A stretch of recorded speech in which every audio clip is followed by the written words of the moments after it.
Oke, kita bertemu kembali masih bersama saya Dwi Agustiawan. Di sini kita akan belajar kembali, akan tetapi kita akan belajar tentang media pembelajaran bahasa Indonesia. Yang pertama yang harus kita tahu buat kalian semuanya, media adalah segala sesuatu yang dapat digunakan sebagai perantara dalam menyampaikan sebuah pesan. Sehingga materi pembelajaran dalam rangka mencapai tujuan-tujuan pendidikan dan pembelajaran itu sesuai dengan konsep yang akan disampaikan. Itu adalah salah satu pengertian dari media pembelajaran. Yang kedua, pengertian dari media pembelajaran itu sendiri dalam pembelajaran bahasa Indonesia. Seperti ada di slide ya, kita bisa melihat.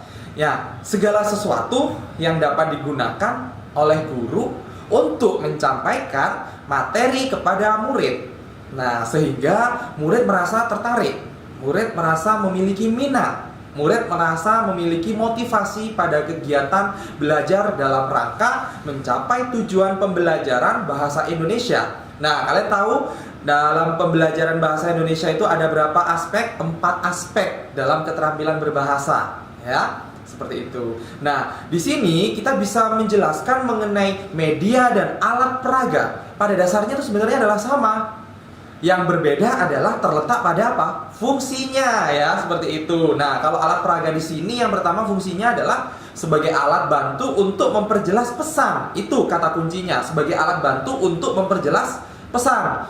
Yang kedua, media pembelajaran merupakan bagian integral dalam memperjelas dan menyampaikan pesan dengan sendirinya. Nah, kata kuncinya di sini adalah memperjelas dan menyampaikan pesan dengan sendirinya. Yang kedua, di sini ada tujuan penggunaan media pembelajaran. Yang pertama bisa kita lihat di slide ya. Mengatasi keterbatasan ruang waktu dan daya indera. Iya, pastinya. Yang kedua, penggunaan media pendidikan secara tepat dapat bervariasi, dapat mengatasi sikap pasif pada anak didik kita. Jika siswa kita kurang gairah dalam belajar, dengan adanya media dibantu, ya. Artinya siswa itu merasa memiliki minat dan rasa tertarik yang tinggi dengan adanya media pembelajaran karena sebagai alat perantara, ya. Seperti itu. Yang ketiga di sini adalah memperjelas rangsangan atau pengalaman dalam dan persepsi siswa. Artinya di sini dengan adanya media pembelajaran itu dapat memudahkan konsentrasi siswa dalam pembelajaran pastinya.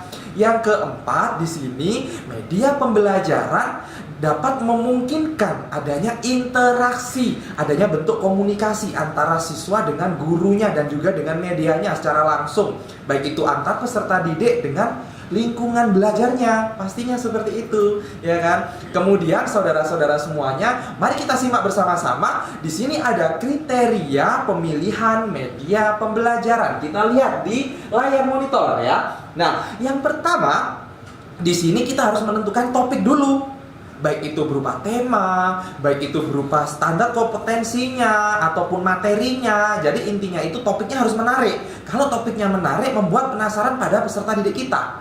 Ya, yang kedua di sini kebermanfaatan materi dalam media itu sangat penting sekali sehingga bisa kita lihat esensi dari media tersebut sangat bermanfaat pada materi tersebut. Artinya adalah mendukung dalam proses pembelajaran. Nah, seperti itu. Yang ketiga, di sini ada relevan dengan kurikulum yang berlaku. Kita lihat kurikulum yang kita gunakan di sini adalah kurikulum 2013 dengan menggunakan pendekatan tematik saintifik. Nah, artinya di sini menggunakan kurikulum yang saat ini kita gunakan. Nah, seperti itu. Kemudian di poin yang kedua di sini materinya autentik yang bersifat faktual. Nah, kalian bisa menggali informasi itu bisa berada di media online, media digital, media cetak, dan lain sebagainya sebagai alternatif pemanfaatan media secara otentik pastinya.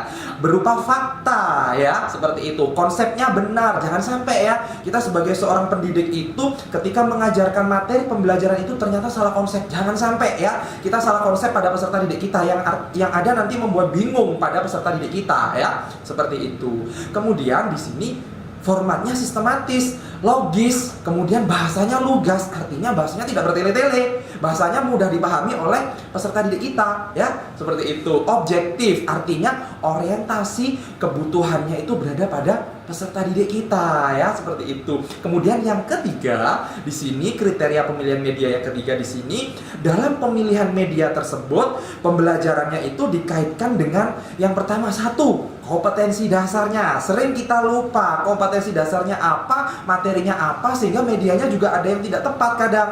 Nah, seperti itu. Yang kedua, pemilihan strategi pembelajarannya harus sesuai. Lagi-lagi strategi pembelajaran harus sesuai ya. Yang ketiga di sini ada sistem evaluasi yang harus digunakan itu juga harus tepat dan reliable. Artinya bahan penilaian dalam pembelajaran itu digunakan bahan evaluasinya apa. Nah, seperti itu. Sehingga di sini ketika prinsip pemilihan media itu sangat efektif dan sangat efisien bila mana digunakan oleh guru dalam menyelesaikan karakteristik pembelajaran di dalam kelas dalam kriteria pemilihan media di dalam pembelajaran. Kemudian selanjutnya adalah di sini ada perkembangan media pembelajaran. Nah, kita lihat di monitor lagi ya. Di sini yang pertama ada generasi pertama loh. Generasi pertama itu kalian lihat di sini ada generasi dari media cetak yang pertama. Yang kedua, di sini ada generasi kedua bisa berupa radio atau audio. Nah, saudara-saudara semuanya pastinya juga memiliki yang namanya itu media radio di rumah pastinya. Itu masuk di generasi kedua loh. Jangan lupa ya. Di generasi ketiga, di sini ada generasi bisa dilihat di rumah kalian pastinya. Ada yang memiliki televisi atau video pembelajaran, baik itu di media internet, media komputer, dan lain sebagainya. Itu masuk di generasi ketiga pastinya. Kemudian di generasi yang keempat di sini berupa komputer ataupun jaringan. Jadi komputer dikaitkan dengan media online. Ada jaringan aplikasi yang bisa mengkoneksikan sinyal untuk mencari menggali informasi. Itu masuk di generasi keempat. Oke, selanjutnya di sini kita belajar juga mengenai klasifikasi media pembelajaran. Kita mari melihat lagi di layar monitor ya yang sudah ada di sini. Yang pertama dibagi menjadi dua ya. Yang pertama media pembelajaran secara sederhana itu ada 2 dimensi dan ada 3 dimensi ya. Untuk media 2 dimensi itu terdiri dari media grafis, media papan, dan media cetak. Nah, secara klasifikasinya dari media grafis itu ada media sketsa,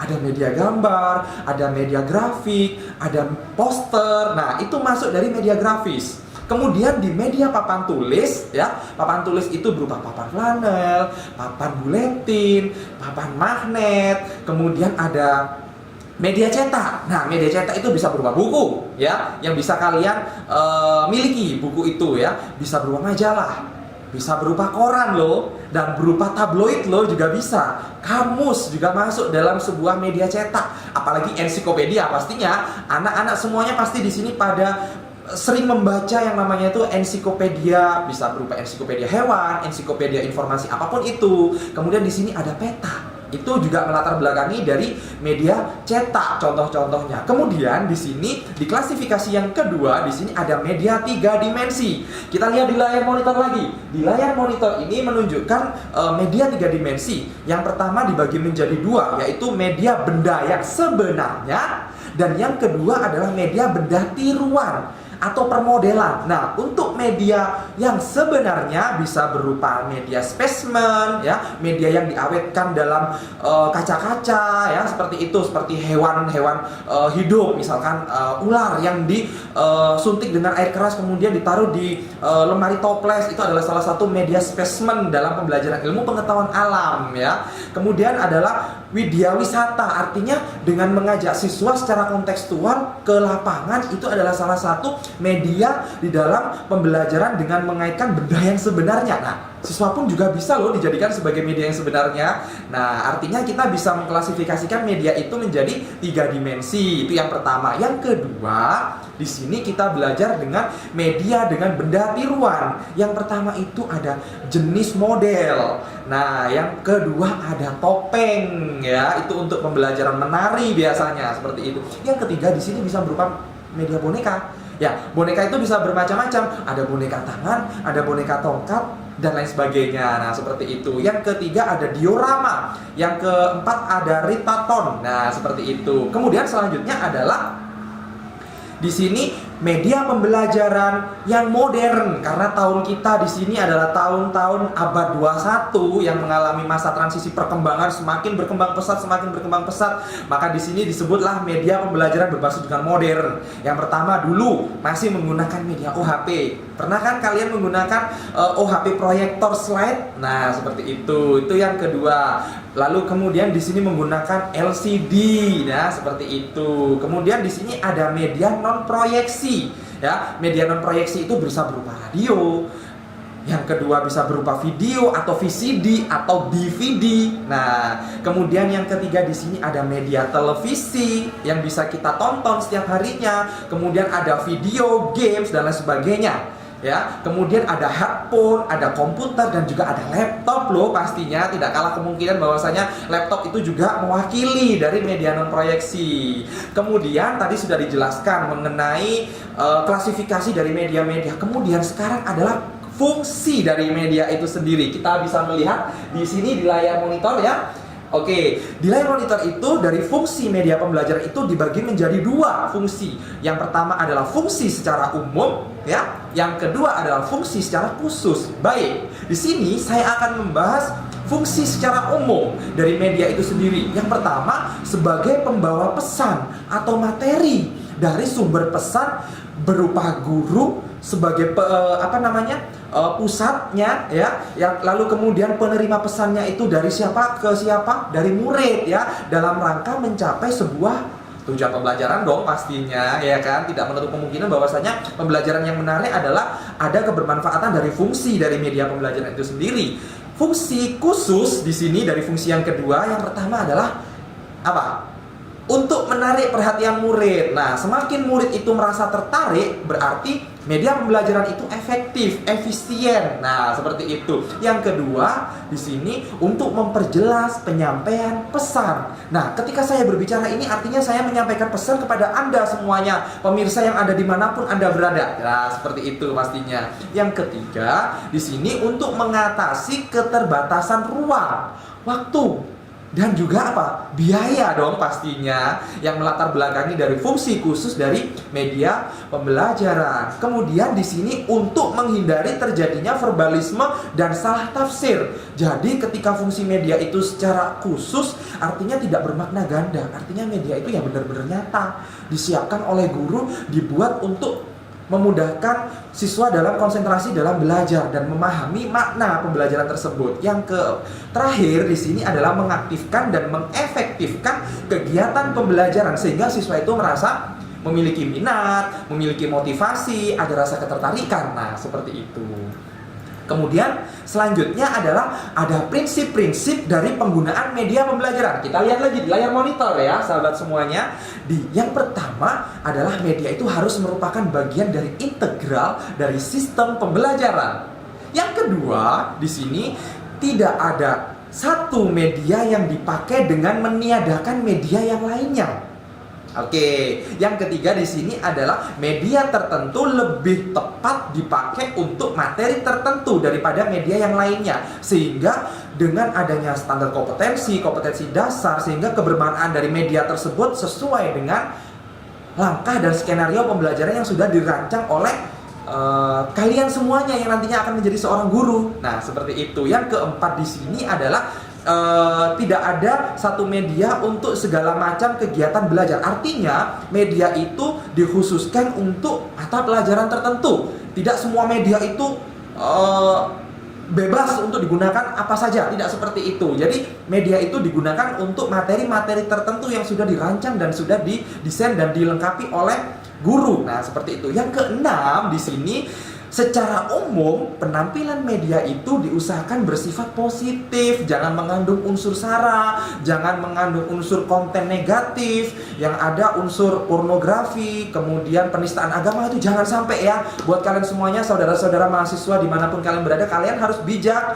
dalam memilih, menelaah media pembelajaran ya, supaya kenapa? Murid harus ikut bertanggung jawab dengan pemanfaatan media pembelajaran. Itu masuk di poin yang ketujuh. Ya, seperti itu. Kemudian di poin yang ke-8, poin yang terakhir di sini mewakili melibatkan murid untuk menanggapi dalam penggunaan media tersebut. Artinya, siswa juga harus terlibat aktif loh dalam sebuah proses pembelajaran di dalam kelas ataupun di luar kelas. Nah, seperti itu.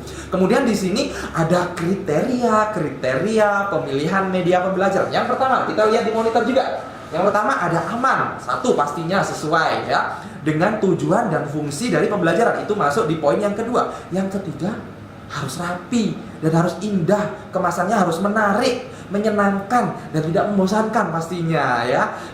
Kemudian di poin yang kelima di sini dapat digunakan secara individual ataupun dapat digunakan secara berkelompok. Kemudian digunakan secara klasikal, secara menyeluruh dengan satu kelas misalkan, dengan disetting tempat duduk yang menarik dan bervariatif.